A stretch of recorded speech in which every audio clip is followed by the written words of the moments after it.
Hello everyone, আসসালামু আলাইকুম। আশা করি সকলেই ভালো আছেন। আপনাদের সকলকে সায়েন্স বিডি একাডেমিতে স্বাগত।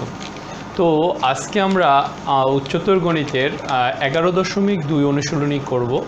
তো যথারীতি আমি যেভাবে করাই আর কি, 11.2 অনুশীলনী শেখার আগে 11.2 অনুশীলনী করার জন্য আমাদের যতগুলো সূত্র প্রয়োজন সেই সূত্রগুলো আপনাদেরকে লিখে দিয়েছি। খুবই ছোট একটা অধ্যায় এবং এই সূত্রগুলো যদি আপনারা ভালো জানেন তাহলে খুব সহজেই 11.2 অনুশীলনী পুরোটা একদিনে শেষ করতে পারবেন। আমি চাচ্ছি আপনারা 11.2 অনুশীলনীটা সবাই একদিনে শেষ করুন। তো সেটার জন্য আমি এইখানে 4টা সূত্র লিখেছি। তার ভিতর আমাদের 4 নম্বর যে সূত্রটা আছে, 4 নম্বর সূত্রটা আমরা এখন শিখবো না, আমরা অঙ্ক করতে করতে 4 নম্বর সূত্রটা শিখবো, যাতে আপনারা খুব সহজে এটাকে 11.2-এর 4 নম্বর যে সূত্রটা আছে এটা সহজে বুঝতে পারবেন। যখন অঙ্ক করতে যাব তখন খুব সহজে বুঝতে পারবেন। তো যথারীতি সূত্রাবলীগুলো কী কী? পরিসীমা আপনারা সকলেই জানেন, যেহেতু জ্যামিতি পড়ে আসছেন তো আপনারা সকলেই জানেন পরিসীমার সূত্র হলো 2s = a + b + c। আচ্ছা, এখানে এ বি সিটা হলো বাহুর দৈর্ঘ্য, যে কোনো বাহুর দৈর্ঘ্য হতে পারে। ধরেন আমি বললাম এ বি একটা বাহু, এ বি বাহুর দৈর্ঘ্য নির্ণয় করো। তো তুমি এ বি বাহুর দৈর্ঘ্য 11.1 অনুশীলনীতে যেভাবে করে এসেছো, x(y2 - y1) তার হোল স্কয়ার যোগ x2 - x1 তার হোল স্কয়ার, খুব সহজেই নির্ণয় করতে পারবা। তো এইখানে 2s = a + b + c, এই তিনটা বাহুকে যোগ করলে আমি পরিসীমা পাবো। তাহলে যথারীতি আমি যদি পরিসীমা পাই তাহলে অর্ধ পরিসীমা কীভাবে পাবো? এটাকে উভয় পক্ষকে 2 দ্বারা ভাগ করলে আমি অর্ধ পরিসীমা পাবো। একে যদি 2 দ্বারা ভাগ করি তাহলে 2 কাটাকাটি চলে যাবে, তাহলে থাকবে কে? শুধুমাত্র s। এবং এটাকে যদি 2 দ্বারা ভাগ করি তাহলে হবে a + b + c / 2। এখানেও ABCD বাহুর দৈর্ঘ্য হিসেবে কাজ করবে। এবং ত্রিভুজ ক্ষেত্রের ক্ষেত্রফল নির্ণয় করার জন্য ধরো একটা ত্রিভুজ আছে, এই ত্রিভুজ আছে, এই ত্রিভুজের ভিতরে এই এরিয়াটুকু আমি নির্ণয় করব বা এই ক্ষেত্রফল নির্ণয় করব। তো ক্ষেত্রফল নির্ণয় করার জন্য সূত্র হলো √s s - a s - b s - c। এখানে s হলো কে? s হলো এই অর্ধ পরিসীমা। এবং ABCটা কি? ABCটা হলো এই যে ABC, এটা হলো বাহুর দৈর্ঘ্য। তো খুব সহজে আমরা 3টা সূত্র শিখে ফেললাম। তো 3টা সূত্র ব্যবহার করে আমরা চলুন একটা অঙ্ক করার চেষ্টা করি। দেখেন, সূত্রগুলো মুখস্থ করার থেকেও সবচেয়ে বেশি ইম্পর্ট্যান্ট হলো আপনি অঙ্কতে সূত্রগুলোকে কিভাবে অ্যাপ্লাই করতেছেন। অঙ্ক করতে করতে আপনি যখন পারদর্শী হয়ে যাবেন তখন খুব সহজেই সূত্রগুলো কোশ্চেন দেখা মাত্রই আপনি অঙ্কতে সূত্রগুলোকে ব্যবহার করতে পারবেন। তো দেখুন, আমরা একটা অঙ্ক নিয়েছি অনুশীলনী 11.2-এর 1 নম্বর অনুশীলনীর অঙ্কটা কি বলেছে? এ বি এবং সি যথাক্রমে ত্রিভুজ ABC এর শীর্ষবিন্দু। তাহলে একটা ত্রিভুজ দেওয়া আছে যার 3টা শীর্ষবিন্দু বা 3টা পয়েন্ট হলো ABC এবং তাদের স্থানাঙ্ক দেওয়া আছে, ABC এর স্থানাঙ্ক দেওয়া আছে। আপনাকে বলা হয়েছে AB, BC ও CA বাহুর দৈর্ঘ্য নির্ণয় এবং ত্রিভুজ AB এর পরিসীমা নির্ণয় করার জন্য। তাহলে আপনাকে বলা হয়েছে বাহুর দৈর্ঘ্য নির্ণয় করার জন্য। বাহুর দৈর্ঘ্য নির্ণয়ের কাজটা কিন্তু আমরা 11.1-এ করে এসেছি। তো আমরা এখানেও দেখাবো। এবং ত্রিভুজ ABC এর পরিসীমা নির্ণয় করতে বলছে, আপনাকে পরিসীমা নির্ণয় করতে বলছে, নট অর্ধ পরিসীমা, এটা নির্ণয় করতে বলছে। তো আমরা এখান থেকে অঙ্কটা করা শুরু করি। তাহলে উত্তরে যথারীতি আমরা কি করব? AB বাহুর দৈর্ঘ্য নির্ণয় করব।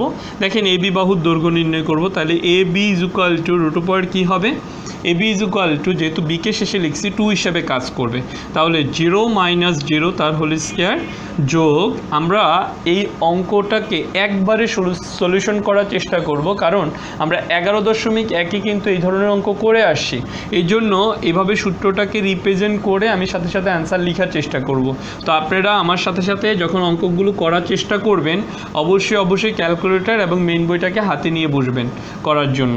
তাহলে 0 - 0 তার হোল স্কয়ার 5 - -2 তার হোল স্কয়ার।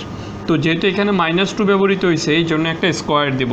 তাহলে 0কে স্কোয়ার করলে অবশ্যই 0 পাবো রেজাল্টটা, আর এখানে করলে পাবো হলো মাইনাস গুণ করলে প্লাস হয়ে যাবে 8 পাবো। তাহলে 64 তার হোল স্কয়ার। আপনারা 64 তার হোল স্কয়ার হবে না, হবে হলো 8 তার হোল স্কয়ার। তাহলে √8² অ্যান্সার হবে 8। তাহলে AB বাহুর মান আমি পেয়ে গেলাম। তারপরে পরবর্তীতে ABর পরে আমাকে বলছে কি BC। তাহলে বিসি ইজ ইকুয়াল টু কী হবে, বিসি ইজ ইকুয়াল টু ওই আগের মতো সূত্র, সিকে শেষে লিখছি, সি 2 হিসাবে কাজ করবে। তাহলে 4 - 0 তার হোল স্কোয়ার যোগ 1 - 5 তার হোল স্কোয়ার। তো যদি আমি এখানে করি তাহলে কি হবে, 4 স্কোয়ার যোগ এখানে হবে, এখানেও কিন্তু 4 স্কোয়ার হবে। তাহলে আপনারা যদি লক্ষ্য করেন তাহলে এটা হবে 16√32। আপনারা ক্যালকুলেটর টিপে এটা করলে সবচেয়ে ভালো হয়। আচ্ছা, তারপরে বলা হয়েছে সিএ বাহুর দৈর্ঘ্য নির্ণয় করার জন্য। এটাকে আমি আর ভাঙালাম না, এটাকে আপনারা চাইলে দশমিকে নিতে পারেন, কিন্তু দশমিকে নিলে আমার কাছে কেন জানি ভেজাল মনে হচ্ছে, এই জন্য আমি দশমিকে নিইনি। আচ্ছা, তারপরে হলো সিএ। একইভাবে আপনারা সিএ আমরা যদি এই পাশে করি তাহলে সবচেয়ে ভালো হয়, তাহলে আমরা এই পাশে করার চেষ্টা করব। তাহলে সিএ ইজ ইকুয়াল টু কী হবে, একে শেষে লিখেছি, তার মানে A2 হিসেবে কাজ করবে। তাহলে 0 - 4 তার হোল স্কোয়ার যোগ -2 তার কি হোল স্কোয়ার হবে। তো এটাকে যদি ক্যালকুলেশন করি আমরা এখানে 4 স্কোয়ার পাবো, আর এটাকে ক্যালকুলেশন করলে 6 স্কোয়ার পাবো। আপনারা ক্যালকুলেটর ব্যবহার করে করতে পারেন। 4 × 16 36, দুইটাকে যদি করেন তাহলে √52 পাবেন, 52। এবার লক্ষ্য করি, দেখেন এ বি আমাকে বলছে কি, A B BC O C এ বাহুর দৈর্ঘ্য নির্ণয় করো। তাহলে এ বি বিসি এবং সি এ বাহুর দৈর্ঘ্য আমি নির্ণয় করা শেষ। আমাকে বলছে ত্রিভুজ এ বি সি এর পরিসীমা নির্ণয় করো। তাহলে ত্রিভুজ এ বি সি এর পরিসীমা নির্ণয় করার জন্য তাহলে আমি কিভাবে নির্ণয় করব, তাহলে পরিসীমা হবে হলো 2s। তাহলে পরিসীমা, আমি এই কোশ্চেনটা মুছে দিচ্ছি। তো কোশ্চেনটা মুছে দিলে আপনারা একটু যদি লক্ষ্য করেন, উপরের অংশটুকু মুছে দিচ্ছি, যেহেতু আপনারা অঙ্কগুলো করার সময় অবশ্যই বই ব্যবহার করবেন। তাহলে আমাকে বলা হয়েছে যে পরিসীমা নির্ণয় করো। তাহলে পরিসীমা আমি লিখব কি, পরিসীমা ইজ ইকুয়াল টু হবে হলো এ বি বাহুর দৈর্ঘ্য এ বি যোগ বিসি যোগ সিএ। তাহলে এ বি কত দেওয়া আছে, এ বি রেজাল্ট পেয়েছি হলো 8 যোগ বিসির রেজাল্ট পেয়েছি হলো √32 যোগ সি এর রেজাল্ট পেয়েছি হলো √52। আপনারা এই অংশটুকু ক্যালকুলেটরে টিপে যেটা হবে সেটাই হবে আমাদের অ্যান্সার। অবশ্যই আপনারা অ্যান্সারটা বের করে নেবেন। আমি অ্যান্সারটা বের করব না, কারণ আমি ক্যালকুলেটর ব্যবহার করতেছি না, আমি এভাবে রেখে দিচ্ছি। আপনারা অ্যান্সারটা বের করে অবশ্যই কি আপনাদের বইয়ের পিছনে যে উত্তরমালা আছে সেই উত্তরমালা দেখে অ্যান্সারটাকে মিলিয়ে নেবেন। আচ্ছা, এরপরে আমাকে খ নম্বরে বলা হয়েছে ত্রিভুজটির ক্ষেত্রফল নির্ণয় করো। তাহলে ত্রিভুজটির ক্ষেত্রফল নির্ণয় করতে হলে নিশ্চয়ই আমাকে এই সূত্রটা ব্যবহার করতে হবে, যার জন্য আমাকে পরিসীমা এবং এই বাহুগুলোর দৈর্ঘ্য লাগবে। তাহলে আমি দেখেন, আমি অঙ্কটাকে করব না, পুরোপুরিভাবে করব না, আমি জাস্ট আপনাদের কিভাবে বসাতে হয় সেটা আমি একটু দেখাই দিচ্ছি। আপনারা যদি একটু লক্ষ্য করেন তাহলে আমি সূত্রটা মুছে দিচ্ছি। ক্ষেত্রফল আমাকে কি করতে বলছে, ক্ষেত্রফল নির্ণয় করো। তাহলে ত্রিভুজ ক্ষেত্রের ক্ষেত্রফল, বা আমি সরাসরি যদি লিখি ক্ষেত্রফল ইজ ইকুয়াল টু, সূত্রটা হবে কি আমাদের S minus A S minus B S minus C. একটু যদি আপনারা লক্ষ্য করেন এসের মানটা কিন্তু আমি এখানে লিখিনি, যেহেতু আমি লিখিনি আপনাদের রেজাল্টে যা আসবে সেখানে এসের মানটা বসাবেন। তাহলে আবার এসের মানটা বসাবেন, এস মাইনাস এর মান আমাদের কত বেরোইছে, এ আসলে কে, এ আসলে হলো এবি বাহুর দৈর্ঘ্য। এবি বাহুর দৈর্ঘ্য বের করেছেন কত, 8। তারপরে গুণ এসের মানটা যেহেতু আমি লিখিনি এই জন্য বিসি, বি মানে কে, বি মানে হলো বিসি, তাহলে √32 যোগ গুণ এসের মানটা আমি যেহেতু লিখিনি, সির মানটা বের হয়েছে কত, √52। এটা বসাবেন, এটা ক্যালকুলেটরে বসালেই অঙ্কটা হয়ে যাবে। খুব সহজেই অঙ্কটা আমরা সলভ করতে পারবো, খুব সহজ স্যার এটা। হ্যাঁ, মানে এটা আপনি যদি আমার লেকচারটা পুরোটা ফলো করেন তাহলে, বা এই স্টেপগুলোর বের করে যদি আপনারা এখানে ক্যালকুলেটর টিপেন তাহলে খুব সহজেই আপনাদের অঙ্কগুলোর অ্যান্সারটা হয়ে যাবে। একদমই সহজ অঙ্ক স্যার। আমরা অনুশীলনীর 1 করলাম, অনুশীলনীর 2 করার চেষ্টা করব, এবং অনুশীলনীর 2 কোশ্চেনটা আমি একটু লিখে নিচ্ছি স্যার। কোশ্চেনটা একটু সময় লাগবে, আমাকে একটু সময় দিতে হবে। বলা হয়েছে, চলুন এখন আমরা অনুশীলনীর 2 নম্বর অঙ্কটা করে আসি। তো 2 নম্বর অঙ্কটাতে আপনারা আশা করি 1 নম্বর অঙ্কটা খুব ভালো মতো বুঝতে পেরেছেন। এবার 2 নম্বর অঙ্কটাতে আমাদের বলা হয়েছে নির্মুক্ত প্রতিক্ষেত্রে ABC ত্রিভুজের ক্ষেত্রফল নির্ণয় করো। এখানে 2টা অঙ্ক আছে, 2টা অঙ্কের ভিতর আমি একটা করে দেবো, আরেকটা ক নম্বরেরটা হলো আপনাদের HW থাকবে। তো নির্মুক্ত প্রতিক্ষেত্রে ABC ত্রিভুজের ক্ষেত্রফল নির্ণয় করার জন্য বলছে, তাহলে ABC ত্রিভুজ দিয়ে দিয়েছে। ক্ষেত্রফল নির্ণয় করার জন্য তাহলে ক্ষেত্রফলের সূত্রটা কি আমি একটু যদি লিখি, ক্ষেত্রফলের সূত্রটা হলো S minus A, S minus B এবং S মাইনাস C, এই তিনটাকে গুণ করব। তাহলে আমাকে A B Cটা কি এখানে বাহুর দৈর্ঘ্য, তাহলে আমাকে বাহুর দৈর্ঘ্য নির্ণয় করতে হবে। আমরা সর্বপ্রথম অঙ্কটা করার আগে আমরা বাহুর দৈর্ঘ্য নির্ণয় করব। যেহেতু আমার কাছে A B C নামে 3টা পয়েন্ট দেওয়া আছে, আমি 3টা পয়েন্ট রেখে দিলাম, তাহলে 3টা পয়েন্ট থেকে আমি বাহুর দৈর্ঘ্য নির্ণয় করব। চলুন উত্তরটা করি। তাহলে AB ইকুয়াল টু কী হবে, AB ইকুয়াল টু হবে রুট ওভার, যেহেতু বিকে শেষে লিখছি তাহলে কি হবে 6 মাইনাস 2 তার হোল স্কোয়ার যোগ 1 মাইনাস 5 তার হোল স্কোয়ার। যদি একবারে করার চেষ্টা করি তাহলে হলো 16, আর এখানে যদি করি তাহলে হবে হলো তাও 16, তাহলে রুট 32 হবে তার অ্যান্সার। আমি এটা আর ভাঙাচ্ছি না। তারপরে হলো এবির পরে আমরা বিসি বাহুর দৈর্ঘ্য বের করব। বিসি ইজ ইকুয়াল টু আমরা বলতে পারি কি বিসিকে শেষে লিখেছি তাহলে হলো -3 মাইনাস 6 তার হোল স্কোয়ার যোগ এটাকে বলতে পারি হলো -2 মাইনাস 1 তার হোল স্কোয়ার। তো এটাকে যদি একবারে করার চেষ্টা করি তাহলে হবে 81, কারণ -3 মাইনাস 6 -9, -9কে যদি স্কোয়ার করি হবে হলো 81 যোগ -2 মাইনাস 1 হবে হলো -3, -3কে যদি স্কোয়ার করি তাহলে হবে 9। তাহলে এই দুইটার যদি রেজাল্টটা করি তাহলে কত হবে রুট 90।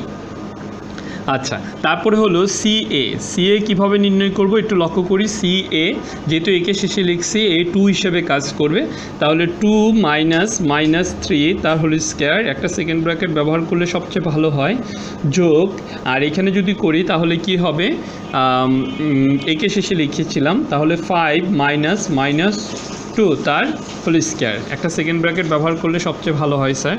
তো এটাকে যদি একবারে করি তাহলে দেখেন মাইনাস মাইনাসে কী হয়ে যাবে প্লাস হয়ে যাবে,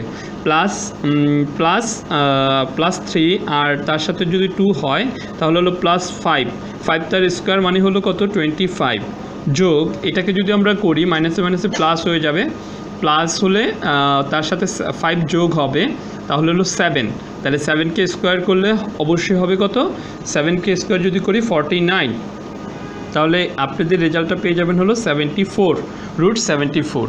এটাকে করে আপনারা দশমিকের ভ্যালুগুলো লিখতে পারেন। সবসময় মনে রাখবেন দশমিকের পরে 3 ঘর অ্যান্সার নিয়ে কাজ করব, তাহলে সবচেয়ে ভালো হবে। তাহলে AB BC এবং CA এই 3টা বাহুর দৈর্ঘ্য নির্ণয় করে ফেললাম।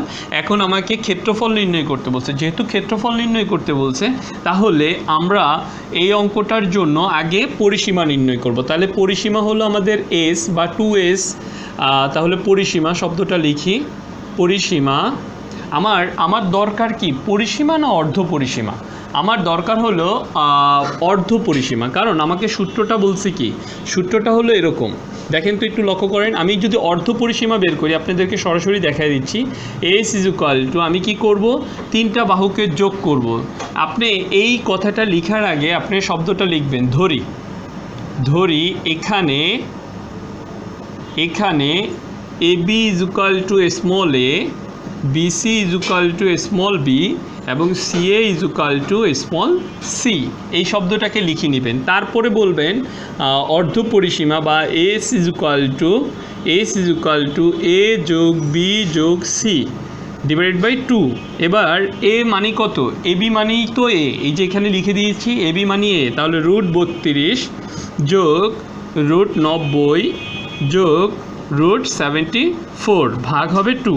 এটাকে যদি আমরা ক্যালকুলেটরে করি তাহলে কি হবে রুট 32 যোগ রুট 90 যোগ রুট 74 যোগ এত ভাগ 2 যদি করি তাহলে আমরা 11.873 পাবো, 11.873 11.873 পাবো। 3 ঘর নিয়ে কাজ করব, এর বেশি নিয়ে আমরা কাজ করব না। তাহলে আমাদের এস এর মানটা বের হয়ে গেছে। আপনি চাইলে এগুলো একটু বের করে নিতে পারেন। তাহলে √32 মানে কত সেটা একটু আমরা একটু দেখি। √32 মানে হলো 5.657। আচ্ছা, √90 মানে কত? √90 মানে হলো 9.487। তারপরে √74 মানে কত? আমাদের √74 মানে হলো 8.602। তো আমরা তিনটার মান পেয়ে গেলাম। তাহলে পাওয়ার পরে এখন আমাদেরকে বলছে কি ক্ষেত্রফল বের করার জন্য, ত্রিভুজের ক্ষেত্রফল বের করার জন্য। তাহলে আমরা লিখব হলো ত্রিভুজ ক্ষেত্রের ক্ষেত্রফল। স্যার আমি এই অংশটুকু মুছে দিচ্ছি, মুছে দিয়ে আমি শুধু ক্ষেত্রফল লিখে সূত্রটা লিখতেছি। ক্ষেত্রফল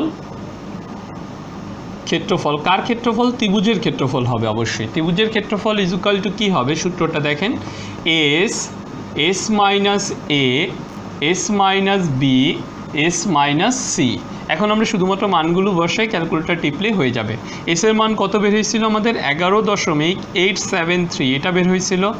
11.873 মাইনাস এর মান কত? 5.657।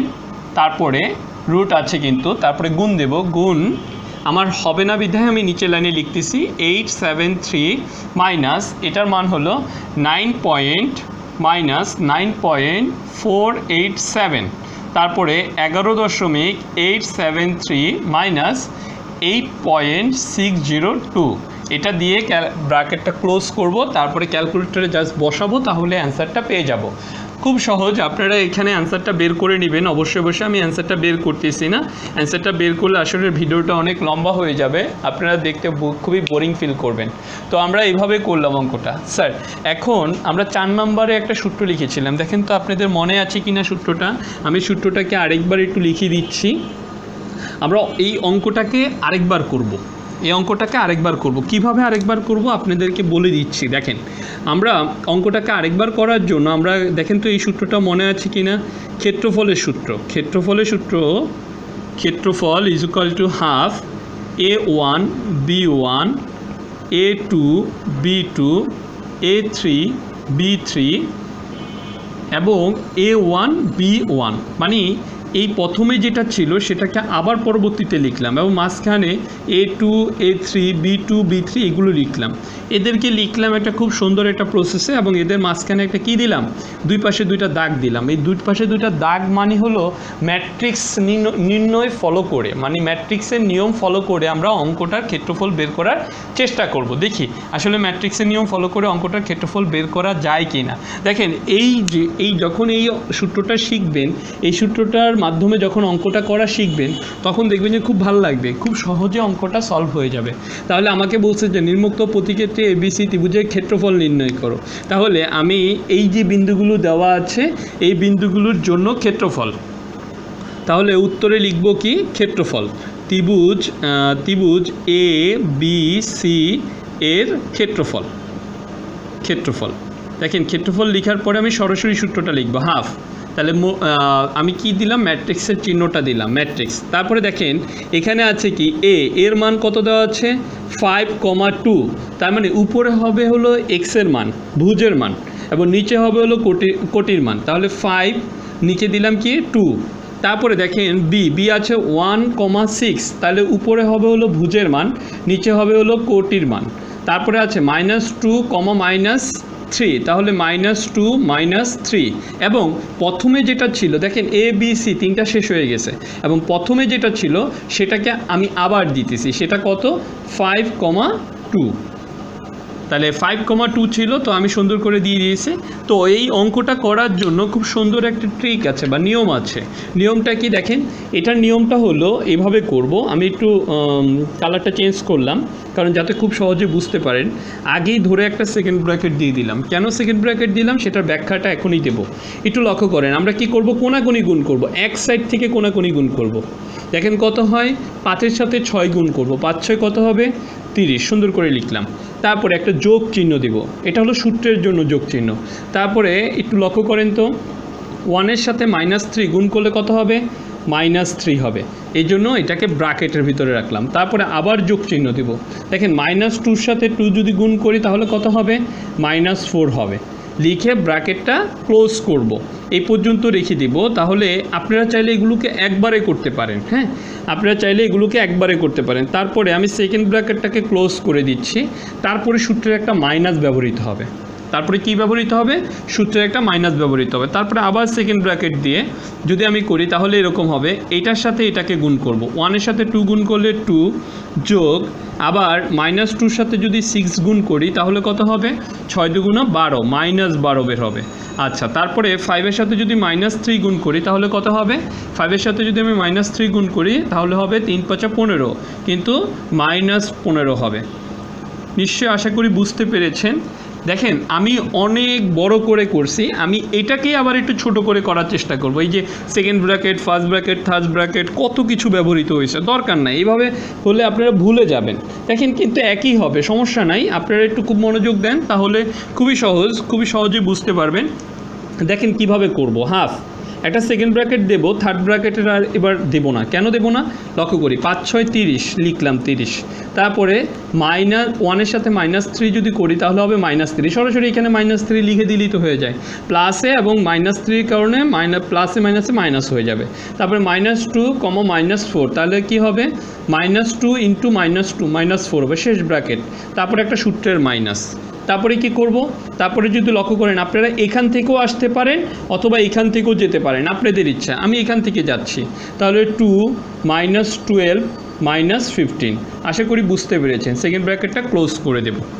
আচ্ছা, এরপরে হাফটাকে বাইরে রাখবো, হাফটাকে বাইরে রেখে এবার কি করব, দেখেন মাইনাসগুলোকে যোগ করব আর হলো প্লাসটা থেকে বিয়োগ করব।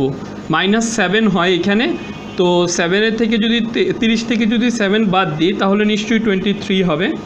তারপরে কি হবে, এই মাইনাসটা দিলাম। এবং এখানে যদি আপনি একটু লক্ষ্য করেন -12 এবং -15, তাহলে কত হবে, -27। -27-এর সাথে যদি +2 করেন তাহলে হবে -25।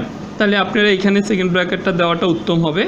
দেখেন তারপরে কি করব, হাফ ব্যবহার করে আমি কি করব, 23 যোগ 25 যদি আপনারা করেন তাহলে দেখতে এরকম হয়ে যাবে। তারপরে হাফের পরে এই দুটাকে যদি করেন তাহলে 48 হবে। তাহলে 2 দিয়ে যদি আপনারা কাটাকাটি করেন 24, তাহলে 24-এর সাথে 1 যদি গুণ করেন রেজাল্ট হবে 24। তাহলে একটু আগে যে অঙ্কটা করেছি সেই অঙ্কটাতে অনেকগুলো বিশাল বড় বড় দশমিক, অনেকগুলো ভ্যালু আসে, সেটাও যদি আপনারা করেন রেজাল্টটা 24 হবে, কিন্তু 24.00 এরকম সামথিং থাকবে। তো আপনারা সরাসরি এই দশমিকের পরে সংখ্যাটা না লিখে 24 লিখে অ্যান্সারের সামনে দিয়ে প্রায় লিখে দেবেন। প্রায় এই অঙ্কটার ক্ষেত্রে আপনারা সামনে দিয়ে চাইলে প্রায় লিখতে পারেন, কোনো সমস্যা নাই।